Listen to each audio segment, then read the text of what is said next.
অপরাধীদের রাখার জায়গা নেই, আর এ কারণে আজ ব্রিটেনের জেল থেকে 1750 কয়েদিকে ছেড়ে দেওয়া হয়েছে।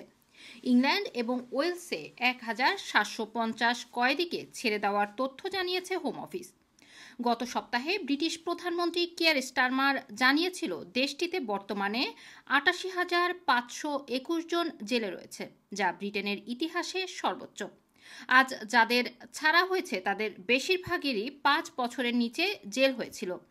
লেবার সরকার ক্ষমতায় আসার পরই জেলের ওপর চাপ কমাতে কিছু কয়েদিকে ছেড়ে দেওয়ার কথা জানিয়েছিল শুরুতেই, যার ধারাবাহিকতায় আজ 1750 জনকে ছাড়া হলো। এদিকে গত সপ্তাহে বিবিসির সাংবাদিক ইংল্যান্ড এবং ওয়েলসের কারাগারগুলোতে বন্দীদের ব্যাপক ভিড় নিয়ে এক প্রতিবেদন তৈরি করেছিল, যেখানে তিনি এইচএমপি পেন্টনভিলের কারাগারে প্রবেশের অনুমতি পান। পেন্টনভিলের প্রিজনে গিয়ে বাজে পরিস্থিতি দেখতে পান তিনি। এই কারাগারে যত বন্দী আছে তাদের বেশিরভাগেরই এখনও ট্রায়াল হয়নি বলে তিনি তার প্রতিবেদনে প্রকাশ করেন। দীর্ঘদিন এভাবে বন্দী থেকে অনেক মানুষ মানসিকভাবে ভেঙে পড়েছে। বিক্ষুব্ধ হয়ে এই কারাগারে বন্দীরা সবসময় চিৎকার চেঁচামেচি করে।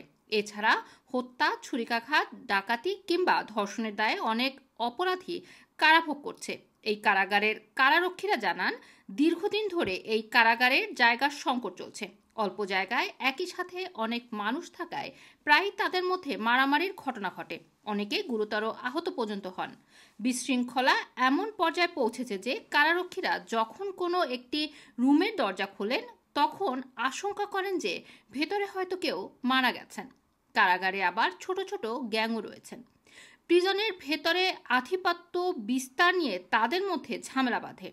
কোনো কোনো বন্দী মানসিকভাবে এতটাই রোগাক্রান্ত যে নিজেদের ভালো মন্দ বুঝে ওঠে না, ফলে তাদের মধ্যে নিজেদের ক্ষতি করা বা সুইসাইড করার প্রবণতা দেখা যায়।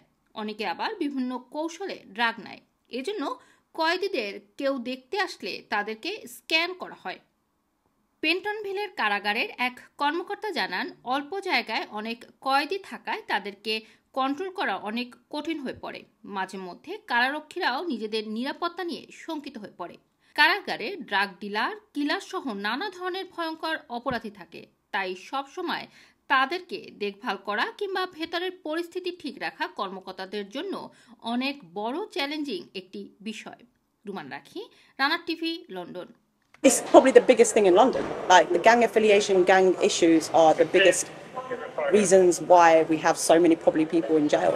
So it ends up us trying to stop them. We're just trying to stop the fight. That's how I broke both my wrists. Just trying to stop it. Every other wing has got allocated for every gang member. What's the worst case scenario in your mind? Fights, killings, all sorts could happen. You don't know, like when they're such in close proximity, then it does blow up.